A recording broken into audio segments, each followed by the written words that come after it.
from here on out, my tutorials are going to be on a specific topic, just like one video focusing on an entire thing. So metalsmithing is going to be this one, so look at like ore, mining, making weapons and stuff. To start out with metalsmithing, you're going to want a large room. Most of my workshops will like do this, and you don't need to make rooms for each workshop or anything, but this will have a lot of related workshops altogether. And it also helped to have it be like kind of low. So, oh, hematite. Okay, here's tetrahedrite and hematite. These are two ores that I'm going to be mining. So I want my forge to be near the ores, right? But not like, this is the point where I'm saying anything past here is the mines. I'm gonna have like an extra barrier set up. I'll build a bridge in between here and the mines. So just have it near there. So we're going to want a large area. This is wide enough for a 2 wide hallway in the middle and smelters on each side, which is what we're going to want. And I'm just gonna so that's 1 workshop, 2, 3, could be enough. So you're going to want at least 3 smelters, likely more. And so that's enough space to start, and I might make more later on. Okay, so now I've got the space dug out. We're going to need to place everything. So workshops and then furnaces. So I've got a few different furnaces. The ones that you're going to need for metalsmithing will be at least 1 wood furnace. You can't have more. And then I'd say at least 2 smelters. And then a metalsmith workshop. Okay, so now they're all built. So the wood furnace, what that does, you can make ash, which isn't important for metalsmithing, it's for like a few other things. And you can make charcoal. Charcoal turns 1 log into 1 unit of fuel. You're going to need a lot of fuel, and so if this is your only source, you're going to need a lot of wood furnaces. I mean, at least 2, with dwarves just like constantly working on it. But if you have a lot of fuel, even if it's not present in your fortress, if you've just bought like 100 bituminous coal with you on embark, like I have, then you won't need as much, at least for a while. You'll eventually run out, but you will still need 1, because you need to make 1 charcoal to start it. You could, I guess, buy a unit of fuel from somewhere else, but just make the charcoal. See, so these all require fuel. Even making coke from bituminous coal requires fuel. It uses 1 fuel and gives you 9, so you get a gain of 8. And lignite takes 1 fuel and gives you 5 for a gain of 4, so it's half as good. So here's my furnace operator. I think over time you'll want to get multiple of them. I'm, only have 20 dwarves, so I only have 1 so far, but you can get I would always have at least 2, maybe 3. If I have a lot of wood burning to do, then I could even get 4. Okay, so now they've made 1 unit of charcoal, which can be used as a fuel somewhere else. So you can see here, make coke from bituminous coal, and we can just set that on repeat. Here they are, they're a dabbling wood burner, and now a dabbling furnace operator. The skill's not hugely important, it just affects the speed they operate at, which you kind of need, but you can just get more of them instead. So they're going to keep doing that for a while. Let's start mining. And I think first, before I start mining, I'm going to make a bridge. So this is for safety. It's like the bridge at the entrance to the fortress. These will eventually break into the caverns where various things could potentially attack from, and I'm not always necessarily going to be able to keep it safe. So this is the line of defense for my fortress, and then here it's the mines, which I might not be able to defend. So for mining, you can, click on it like normal, but there's also a mining option here, which will be very helpful. Auto. Dig only the ore and gems that you selected, and auto mine any ore and gems of the same type. So you see that they mined those 2 blocks, and that was all they mined, but there's more ore behind that, right? You can take this and just cover the area, and it'll select all the ores, which I believe there's also an option to just target the ores and not auto mine, but with the auto mine, it continues to designate the ore behind the ore that they're mining, so they'll just keep on going for a while, but it won't designate if they find a new one. So here they find some hematite behind I guess here they found hematite behind tetrahedrite, so they're not mining this. Oh yeah, like here. So they're just mining the vein of tetrahedrite, but now they mined a hematite, and so because the hematite was behind the hematite, they're mining more of it. So here they are, they've been making a lot of coke, but we're gonna need a lot of it. And then we can start smelting ore. So we have hematite and tetrahedrite, those are both pretty good ores. I'll show a list of all the ores right now. You don't need to remember all of them. I mean, some are obvious, like they say the metal in the name. But ones worth remembering, I think, are the iron ores. So you have hematite, which is, I think, the most famous iron ore. I had heard about it before I'd even played Dwarf Fortress. And I guess if you need help, like, hematite sounds like hemoglobin, which is the part of your blood that contains iron. And then limonite, I don't know how to connect that to iron. Limonite, I don't know. And then you have magnetite, which is like, oh, iron can be magnetic. Use that, you can remember it like that. So we're gonna start smelting hematite.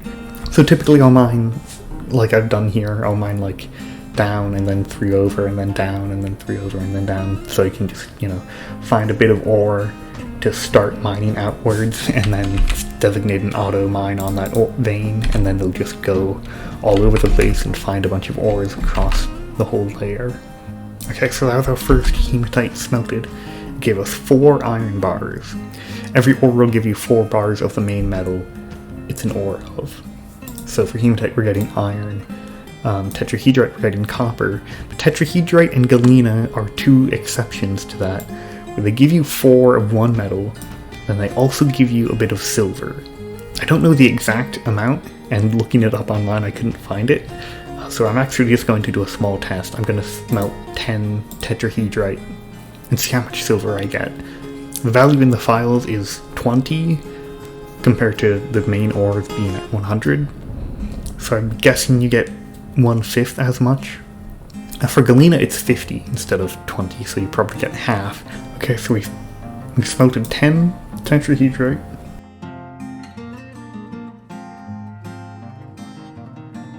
We got 11 silver bars.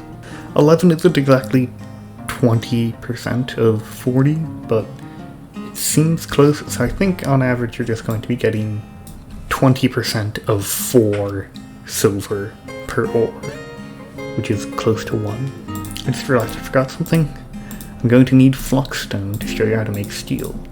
Our fortress supposedly has a whole layer of fluxstone somewhere, so I am off to find it. Okay, here, we finally found it. Dolomite. That's an available fluxstone. Also, magnetite. At the same time, another iron ore, same as hematite, so it doesn't matter too much, but it's more. So we're just going to mine out a bunch of dolomite to use as a fluxstone. But still, and bituminous coal! Oh, that's perfect, okay. We also struck coal, and that's also going to be very valuable. This is a really good embark site. Okay, so now we can take a look at it. So, to make steel, first you need to make pig iron bars. As you can see here, it requires pig iron bars to make steel bars. Pig iron takes 1 bar of iron, 1 unit of fuel, and 1 fluxstone, in addition to the fuel cost of running the smelter. You'll see on the workshop list there's a magma smelter and a magma forge. These won't use fuel, but you have to set them up above magma. It's kind of dangerous, but even for a magma smelter, you'll still need 1 unit of fuel to make the pig iron, because it's adding carbon into the iron that's needed to make it into steel. So this will make 1 pig iron bar. So then, you combine that pig iron bar with another iron bar, and another fluxstone, and another fuel, and the fuel to fuel the smelter, and that will make 2 steel bars. So overall, the cost per steel bar, if you're including the fuel cost of the smelter, is 1 iron bar, 2 units of fuel, and 1 fluxstone. And there they are, 2 steel bars. So this can be a lot of work, a lot of fuel, a lot of time to make steel. It's part of why you want a skilled metalsmith, because when they're making this steel stuff, you want to make sure it's actually good. And actually, here's a table of how much that matters. Basically, the highest quality weapons and armor will be twice as likely to hit or like deflect a hit, and also for the sharp weapons they'll be twice as sharp. Now I won't actually be making Magma Smelter in this tutorial because I've never actually done it before, but also because magma's very far down. I'm not going to very quickly find magma. It would take quite a long time, and getting there safely would be very difficult.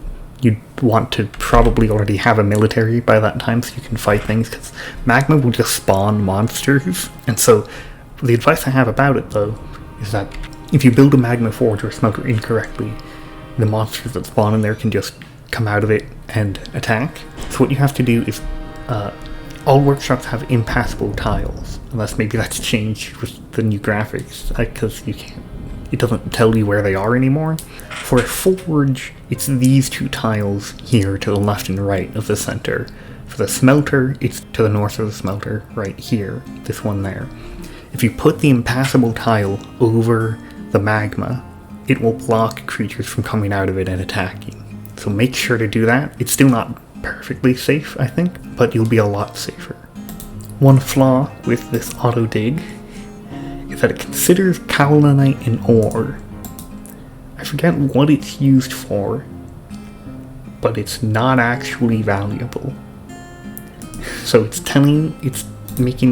wasting my miner's time digging a bunch of just stone that has some use for something that doesn't matter. Okay, I've been waiting a while for this. I've finally gotten a migrant wave. I'm hoping I got a good weapon or armor smith, because I'll need one to demonstrate that. Wow, a legendary fisher dwarf. Incredible. So something strange I've noticed. I've looked through all of my dwarves trying to find somebody that at least has attributes that can make them a good, like, weaponsmith. And I found that none of them have physical attributes described anywhere. It used to be at the same place you'd view your other attributes, it would just be in this big block here, but now that seems to only be mental attributes. I don't know if there's something wrong, or if I'm not finding it. Oh, it's here. That's really annoying. That is really, really annoying. Wow. Okay, I hope they fix that. That is just... okay. Yeah, so physical attributes, strength, agility, and endurance all matter for metalsmithing, and she has strength, agility, and endurance, in addition to kinesthetic sense, so that's the best one I have. And you'll absolutely want to set up a custom work detail, again, to ensure that they're high quality. I normally just combine weapon and armor smith because they use the same attributes, so why not just have them on the same dwarf? So let's make our first piece of equipment, just some weapons, because so far they've been using training weapons, and this will be a big upgrade. We want to get them using something a lot better. Even though steel is extra effort, we'll be making them out of steel because the quality is just a lot better if they actually get into a fight. And we can make some silver blunt weapons, a silver mace and a silver warhammer. And a pickaxe, because we lost one to keys and I need another. So he's going to take stuff over and forge from it. So all weapons take one metal bar and a fuel unit if they're in a non-magma forge. So all the weapons only take 1 bar to make, but armor has different amounts. Most pieces are 1, but greaves are 2, mail shirt is 2, and breastplate is 3. I should mention these other metals on here. You have 6 main weapons grade metals: iron, silver, copper, bronze, steel, and bismuth bronze. Bismuth bronze is identical in stats to bronze, and they're all also usable as armor except for silver. Past that are some special metals. These will be randomly generated based on your world. They're not something you can realistically get unless you happen to embark on a specific type of location that you shouldn't be embarking on.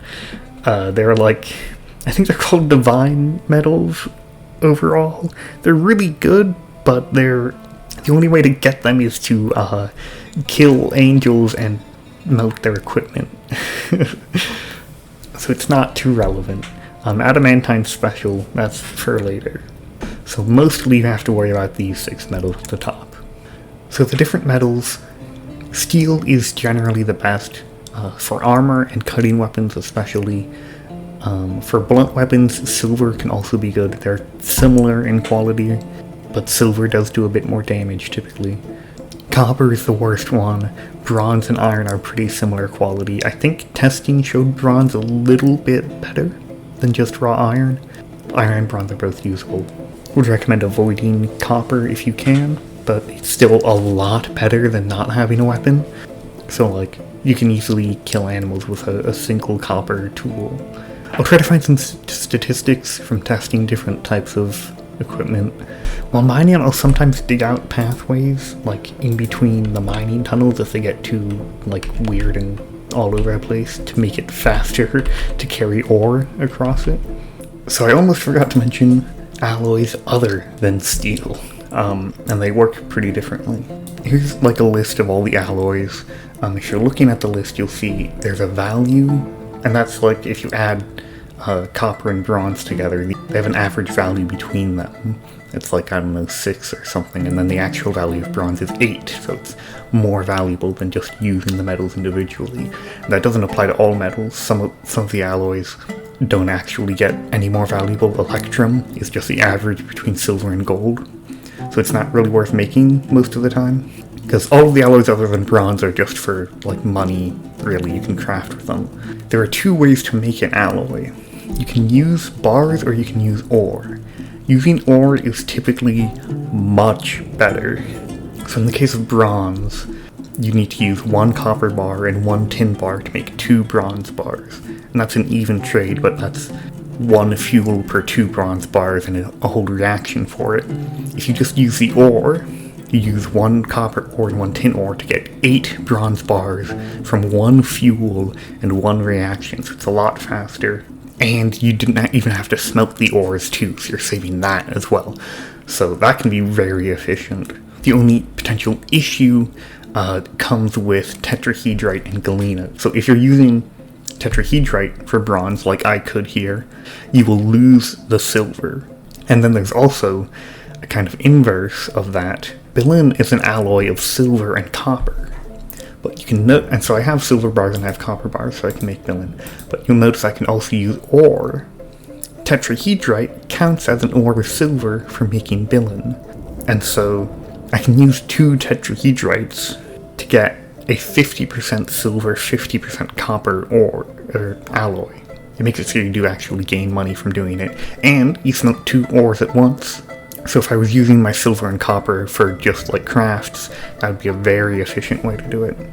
I don't know like every alloy, I haven't messed around with it a lot, but check what you can make with what you have at your embark location and see if you'll gain much value from it.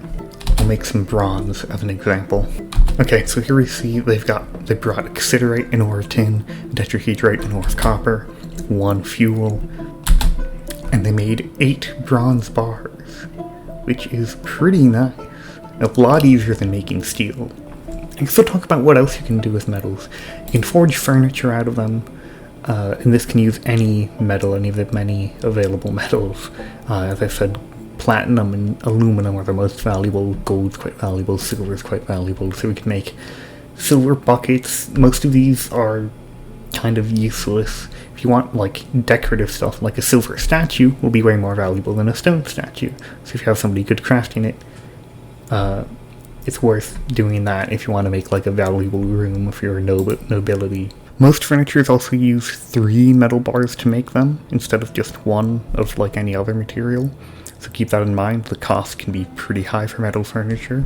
Siege equipment is just for ballista arrows, which are quite complicated. I've never set up a ballista because even once you do all the work to get it set up, it's like it fires a big projectile in a straight line from a static thing, so you need to like if I set up one here, I could shoot them out of the fortress, but then they might hit my own dwarves, so you really need like a specialized setup to use siege equipment, so I've never done it. Trap components, you can make traps. They can hit enemies with them. I also don't use them too much. Though actually they've been improved. They've been improved since I started playing. When I started playing, if a trap killed an enemy, it would stop functioning. Now it has a chance to stop functioning, so you can actually have a trap kill multiple enemies potentially. So there is value to that. You can shove 10 weapons into one trap, and that would have a pretty high chance of killing that enemy. And they don't even need to be these types of things. You can just put any weapon in there, but these are special like weapons just for the traps. Other objects is all sorts of stuff like similar to what you'd make at like a crafts workshop. So for the metalsmithing skills, there's weapon and armor smithing, those are obvious, but blacksmithing is similar to what you'd make it like a carpenter or a stone carver's workshop, whereas metal crafting is like what you'd make at a crafts workshop. And so it's stuff that's just for like money mostly, but metals are more valuable than rock, so they will be more valuable. You can make various crafts for money. I normally don't bother too much metal crafting because I prefer it for weapons and armor. You can make clothing out of this one specific metal, which we don't have any of, and you can make some instrument pieces, but your instruments are going to be randomly generated, so I won't know you don't know what you're going to get there. So that's everything I can think of right now that's important to metalsmithing. My next video will be on making a military, which you need the metalsmithing for. These are the weapons we'll be equipping our dwarves with.